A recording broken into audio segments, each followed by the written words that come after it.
minggu depan toh juga masih puasa.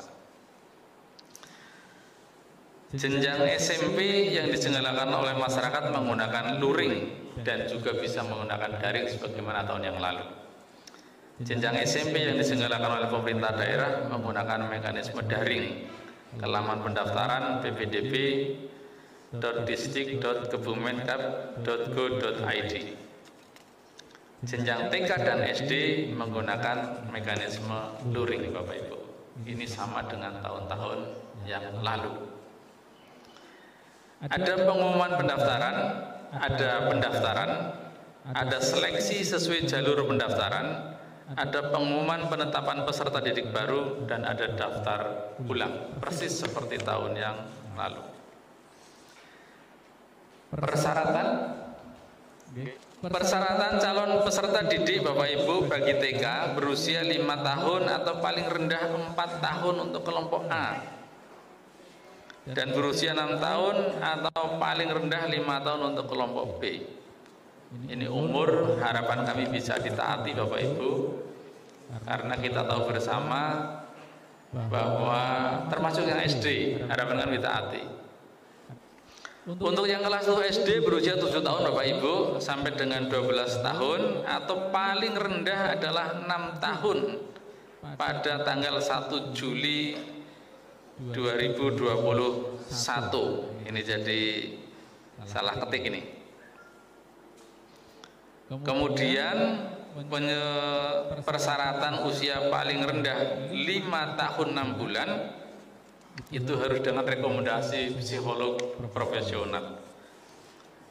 Kelas 7 SMP Bapak Ibu berusia paling tinggi 15 tahun pada tanggal 1 Juli 2021, memiliki ijazah SD sederajat, dokumen lain yang telah menyelesaikan kelas 6 SD. Kemudian khusus penyandang disabilitas, ini agak berbeda dengan tahun yang lalu Bapak Ibu. Ketentuan terkait persyaratan usia dikecualikan bagi calon peserta didik penyandang disabilitas. Jadi lebih dari 15 tahun masih boleh. Dapat mendaftar di sekolah yang sudah ditetapkan sebagai sekolah inklusi. Calon peserta didik penyandang disabilitas yang dapat mendaftar dikecualikan untuk penyandang disabilitas intelektual dan mental Bapak Ibu. Jadi ini untuk dua hal ini dikecualikan, tidak boleh mendaftar di sekolah umum sebelum penutupan. Bagi siswa yang diterima harus mengumpulkan ijazah, atau kalau ijazahnya tidak ada mungkin harus dilengkapi dengan surat pernyataan tidak akan mengundurkan diri bermeterai Bapak Ibu. Nanti mungkin harus seperti itu, karena pengalaman tahun yang lalu lebih dari 180 kurang dari 200 kalau tidak salah itu mengundurkan diri dari SMP geser ke sekolah lain, ada yang mondok, ada yang tempat lain begitu. Tetapi kita tidak bisa ngisi lagi sekolah itu. Di SMP 1 itu ada 9, di SMP 3 sampai SMP 7 sampai SMP 2 sama ada 7. Lebih lanjut Bapak Ibu, larangan dalam PPDB menambah jumlah rombel jika rombel yang ada telah memenuhi. Jadi kalau telah memenuhi ya tidak boleh, atau melebihi ketentuan rombel dalam standar nasional pendidikan, dan sekolah tidak memiliki lahan menambah ruang kelas baru. Ini nanti juga perlu didiskusikan Bapak Ibu. 1 SMP Satap 3 Semper 4 ya, Semper, kemudian sama SMP Pak Durso. Karena SMP Pak Durso itu sudah menambah ruang kelas, dan calon peserta didiknya memang tahun yang lalu harus ada yang ditolak, kalau tidak keliru 23 anak. Pak Teguh rawuh mboten nggih? Oh besok nggih. Kalau Pak Teguh belum rawuh nanti mungkin jumlahnya salah Pak Tubari, tapi jenengan mungkin apal mungkin. Jadi ada 23 anak yang ditolak, kemudian kemana-mana jauh. Sementara sebenarnya di situ infrastrukturnya sudah ada hari ini, kalau tahun yang lalu belum ada. Jadi ini luar biasa di Pak Durso, sumbangan dari komite. Okay. Jalur pendaftaran PPDB masih seperti tahun yang lalu Bapak Ibu, ada zonasi, afirmasi, perpindahan orang tua dan prestasi. Persis sama, hanya persentasenya ada pergeseran. Calon peserta didik hanya dapat memilih satu jalur pendaftaran di satu wilayah zonasi. Mau prestasi, mau zonasi, mau silahkan, tetapi hanya satu jalur pendaftaran. Kalau mau dengan dua jalur bisa saja. Rumahnya di Bumirejo, daftar zonasinya di SMP Negeri 2 Kebumen, daftar prestasinya di SMP Negeri Karanganyar, silahkan. Itu boleh. Meskipun mungkin agak aneh jadinya nanti. Selain melakukan pendaftaran PPDB melalui jalur zonasi sesuai dengan domisili dan dalam zonasi yang telah ditetapkan, calon peserta didik dapat melakukan pendaftaran PPDB melalui jalur afirmasi atau jalur prestasi di luar zona domisili peserta didik. Jadi silakan aja, tetapi tidak di dalam satu zonasi. Kalau sudah dalam satu zona, milihnya salah satu, 75%. Kemudian untuk SMP paling sedikit 50%. Diperuntukkan bagi peserta didik yang berdomisili di wilayah zonasi yang telah ditetapkan berdasarkan alamat KK yang diterbitkan paling lambat 1 tahun sebelum tanggal pendaftaran PPDB, kecuali untuk keadaan darurat Bapak Ibu, ada bencana alam, bencana sosial dan lain-lain. Contoh Bapak Ibu di Kalijering kemarin ada 40 rumah yang kelongsoran. Lebih lanjut Bapak Ibu, penentuan zonasi sekolah dasar itu menggunakan zona kecamatan.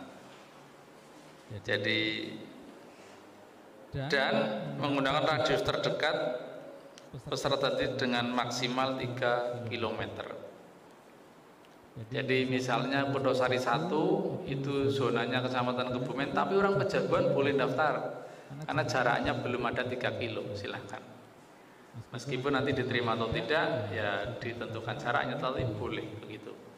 Jadi untuk desa-desa yang berdekatan dengan kecamatan lain boleh saja, tapi caranya maksimal 3 kilo. Kalau SMP menggunakan kecamatan, ditambah kecamatan yang secara geografis bersinggungan.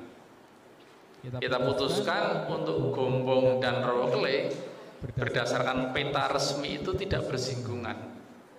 Meskipun secara fakta di lapangan saya pernah jadi kasih pemerintahan di Kuarasan, setahu saya bersinggungan. Tetapi kita menggunakan yang resmi sehingga antara Gombong dan Rowokle tidak dalam satu zona. Jalur afirmasi kita menggunakan paling banyak yaitu 20%.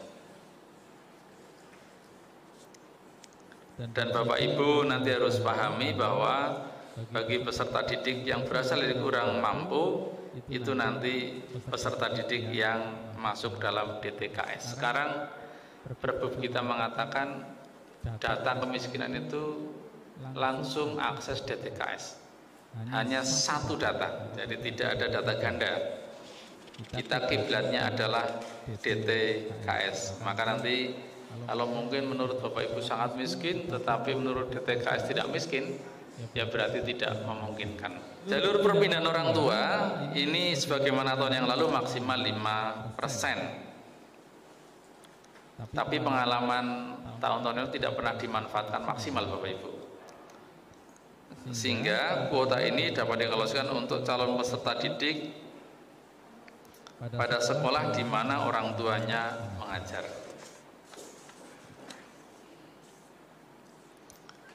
Jalur prestasi Bapak Ibu tetap ada.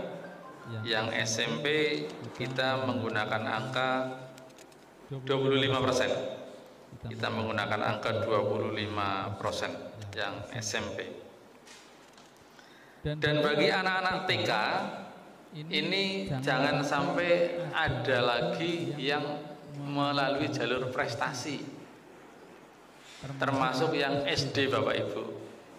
Terutama saya harus mengingatkan bagi Bapak Ibu yang mengampu menjadi pengawas di kota, tidak boleh kemudian diwawancara dan lain-lain. Pokoknya asal dekat dengan sekolah wajib diterima. Itu jalur prestasi. Untuk SMP itu 25%, SD dan TK tidak boleh ada jalur prestasi. Kemudian Bapak Ibu, manakala ada jarak yang sama ditulis di Permendikbud, tetapi saya meyakini tidak mungkin ada siswa dengan jarak yang sama. Karena sudah kita sepakati, hari ini juga kita sepakati lagi, kalau sekolah titiknya adalah tiang bendera Bapak Ibu. Kemudian kalau rumah adalah pintu masuk utama. Di pengalaman tahun yang lalu di SMP 3 itu ada 2 anak yang merasa jaraknya sama, tapi ternyata tidak sama. Ketika diukur dari tiang bendera ke rumahnya, walaupun rumahnya jejer di RSS Jatimulyo, itu tetap ada selisih, meskipun hanya 3 meter atau 5 meter. Itu barangkali Bapak Ibu yang perlu saya sampaikan. Jadi sudah sebagaimana tahun yang lalu, hanya ada perbedaan beberapa hal. Mudah-mudahan nanti bisa menyempurnakan tahun yang lalu. Tetapi kalau toh hari ini belum sempurna, Bapak Ibu bisa memberikan masukan pada pembuatan juklak juknis yang akan kita lakukan di bulan Mei.